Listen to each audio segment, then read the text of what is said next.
We're obviously in slightly difficult times at the moment, and we're not going to shirk away from that. So I have a real focus on making sure the society remains sustainable and looks forward to the future. And if I do continue to 2022, that when it says 2022, that I'll be able to look back with an element of pride and satisfaction that I helped the society for the 3 years that I was in charge. Can't tell you how much of an honour it is, particularly for myself. I'm not from an agricultural background, came in through a side door, but I'm Scottish trained, if you like, at Auchenkrove, proven elsewhere and back to Scotland, and been managing a farm for 20 odd years in Pathhead. So I think I've hopefully put a bit of a stamp in Pathhead anyway, and hopefully the right stamp will be my legacy from here. Do you think you are here in your role at one of the most difficult times the society has faced? I would say, obviously, the war years would have been really difficult for all sorts of different reasons, I dare say. And then I guess the next time, the 2001 cancellation of the show for Foot and Mouth, a huge impact on livestock and an emotional impact on people during that time. I think that this COVID-19 pandemic that we're in at the moment has long-lasting effects, which I don't think, we're just not sure how it's all going to pan out.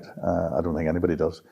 So I think from our point of view, yes, I think there are more challenges here than we've probably faced in the past. There's a huge people price to this pandemic. I do know people who've lost their lives. While it's really important that the society continues to flourish and grow, takes this challenge face on, does what it needs to do to continue to be viable. But you can't help thinking that in the grand scheme of things, the human cost is much more poignant in some respects. But that doesn't take any focus away from what needs to be done. And we need to do it for all these people as well who are on this board, all these past chairs, and for all of our members. But we've had fantastic support from the membership, humbling support from the membership and the wider agricultural community. And we know with that backing and that support that we will put things in place that will bring us back into the good times in the future. What sort of number of members do we have nowadays? We're sitting around about 16,000 members. We're starting to try and make people a little bit more aware that being a member of the society is not simply a 4-day show ticket. It's obviously part and parcel of it. It's a hugely important part of it. But harking back to the road shows, that was a big message that we were trying to put out there, going out to meet the members, as many as possible, and actually just point out all the other things that we do. The support of RHASS, the support of things like RSABI, young farmers, Scottish young farmers, and then all that other charitable stuff that we do delivering the show, which is a massive part, the biggest part of our charitable remit. So trying to just make people aware that there's much more to us than simply the 4-day show. And that supporting us is vital because there's so much other good work that goes on that we want to be able to continue that work.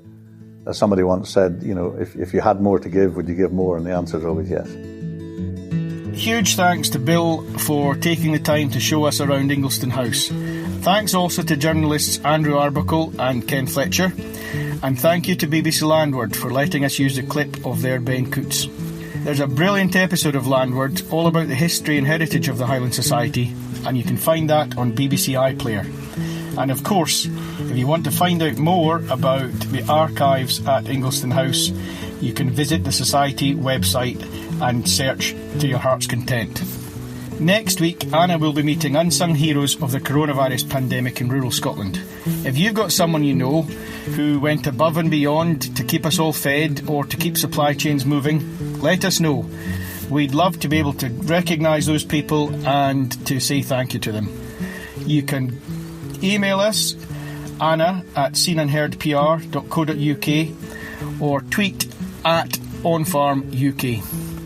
So that's it from me, and bye for now.